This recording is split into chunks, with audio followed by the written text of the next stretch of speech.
freaky. Yeah, because it Weird looks thing. it entered the uncanny valley. Yeah. Where there's just something a little off about it, but it's her. Yeah.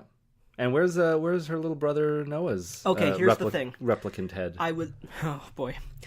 I was really crossing my fingers. Yeah. We've made it 3 chapters. It's just Carly Beth and her mom's, the only interaction she's having. Bam, we get into chapter 4, and here's the little shit of a younger sibling. Yeah. I really thought we'd be spared one. Nope. And you know what? It doesn't even have an original name. He's also named Noah, like Noah. in book 6. Lefty. Oh my god. His original name was Noah. Oh, I just remember Lefty because it was a mob family. So another Noah. What we know about Noahs in the Goosebumps series is that they are... Little shits. Yes. Her loving mother also made her a duck costume for Halloween with feathers and everything, Nick. Yeah, it's a nice thing for a mother to do. It's so loving. It's because Carly Beth mentioned in passing a while back that it would be funny to go as a duck for Halloween. Mm-hmm. But she never thought her mom would actually take her up on that and go ahead and make a whole duck costume. But that's just how attentive and loving her mother is. Yeah, to Carly Beth. Noah, Noah can fend for himself. Well, no, she made him a cockroach costume. Oh, that's right. Yeah. It's a very strange thing. At the last second, Noah's like, I'll be a cockroach, Mom. Make me a costume. And she scrambled around the house looking for things Maybe to it make is a hard Lefty. shell. Lefty got a new family. That's true. Nobody came out of the mirror on that side. And Hey, go suck a lemon. Make me a cockroach costume. Bada bing. Carly Beth wanted to be something truly scary this year, not just a lame duck. Ha. She goes up to her room to at least check out the costume and is terrified when she sees Noah, the younger brother, wearing the costume, quacking up a storm. Goddamn feathers everywhere, Nick. Yup. You know, the mother's going to make her something, at least put enough glue on there to keep it from falling apart. Tar it. That's where tar and feather comes from. It's just Yeah. put a bunch of tar, stick the feathers in. Feathers don't go nowhere. That should have been the costume. Yeah. Just That's probably would have been what her friends would do. It's like, guys, I want to be a duck. So they just dump a bunch of hot tar on her and then throw feathers. And then she's dead. Who's she friends with? Ahmed? From Curse of the Mummy's Tomb? Oh. He loves tar. He loves tarred people. He loves tar. The feathering at the end, that's just an added bonus.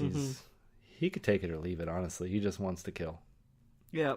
Later on, she's on the phone with Sabrina while discussing their ping pong ball solar system diorama for tomorrow's science fair. Carly Beth vows that she will never scream or be frightened again. Now, okay. A ping pong diorama of the solar system. Yes. That's all well and good. Are all the ping pongs the same size? Because I gotta tell you, that's a shitty science fair project if they're all the same size. Not going to give you any awards. No. I mean, a ping pong ball is fine for, let's say, a Pluto or a moon of some sort. Well, I mean, I'd say like Earth. Well, Standard planet, but I mean, like, you need like a good size ball for Jupiter. You kind of need all the balls. And you just decide where they're going to go in relation to the size of each planet. Yeah.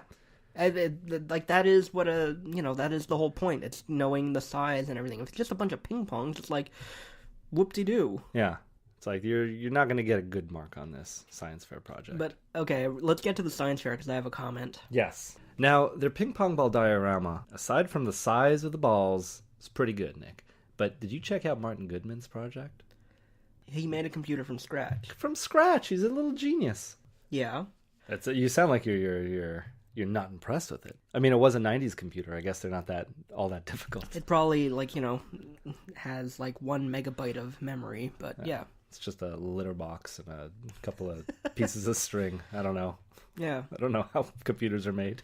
My main thing is more with the next project that we see. Mary Sue? Mary Sue Chong. Mary Sue Chong? Who built an electronic robot arm. Hold on a second. Does it say Mary Sue Chong in your book? Yes, it does. What page? Page 18. Martin was a genius. Carly Beth looking around. Oh, yeah. Mary Sue Chong. I thought they, removed the Chong from my version. Mary Sue Chong. Stereotype much, Stein? It's impressive. She built a robot arm. It's a good stereotype. Still stereotype. Still, she built a robot. I only wrote her down as Mary Sue, Nick, because I don't see race. Okay. So I don't know. Yeah, I don't know, but I'm still impressed that she built this robot arm. It could pick things up. It could wave. Okay. Brian Baldwin, Nick, he had several bottles that were said to be filled with toxic waste. He just shit in a bunch of bottles, Matthew. I guess that one is not as impressive. Not as good as his brother's projects, I guess, but he's trying at least. Brian Baldwin was always the worst of the Baldwins. Yeah. Did you ever participate in a science fair, Nick? Yes. Did it go well? Nope. What did you do? Oh, actually, I won one year. Oh, yeah? Yeah. Well, don't gloat. I'm kidding. Tell me what happened. Well, we won, and then we were invited to go to, like, the provincial finals, and then we didn't go. Yeah, because we would have missed school. Oh, that's a weird thing. Is it your choice to not go because you would have missed school, or did the school tell you can't go? It was my partner's parents. That's a weird thing. You guys could have been scientists right now. You wouldn't be here reading Goosebumps books. You'd be out doing scientific things on different planets. Yep. Well, Nick. My life is a shambles. What was your project? Oh, something to do with, like, cells. Regeneration? No, something. It was like mitosis. Did you clone something? Yeah. Okay. I built myself a girlfriend. with an extra ear on her back. Ew. Why? I don't know. Sometimes you want to yell at her, but you don't want to look at her.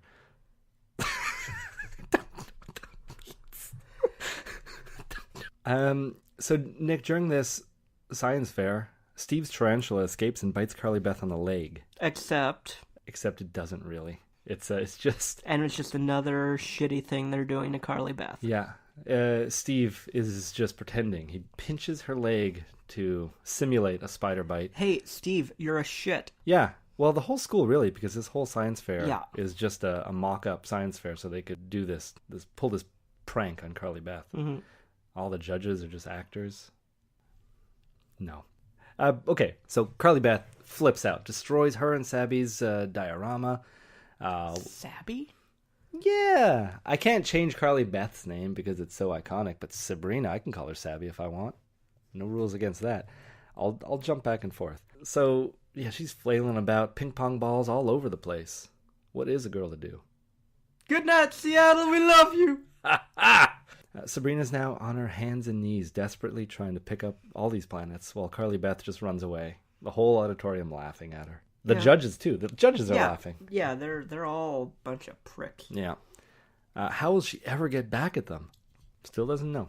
Later on, Sabrina suggests that they go trick-or-treating that evening, I guess, around 7:30, which, way too late to go trick-or-treating. Way too fucking late. Everybody's going in by that point.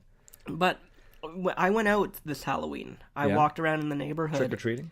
I didn't go trick-or-treating, but I walked around and, like, I was shocked at how many trick-or-treaters were actually out. Yeah. There were packs of them. There were gangs going up and down the streets. It's the most crowded Halloween I've seen in, like, 15 years. Yeah. Yeah, it probably depends, I guess, on where you are. Mm-hmm. But this year, I saw, like, over 100. We gave out to at least over 100 kids. Great. But keep it up, true believers. Yeah. Parents, keep having babies and send them out. Because that's the thing. Without babies, there's no Halloween. So did Halloween just stop becoming a holiday in Children of Men? Yes. It had to have. Okay. No more Halloween. That's why everyone was so... that's why the world was just in shambles. Because of no Halloween? Yeah. Okay.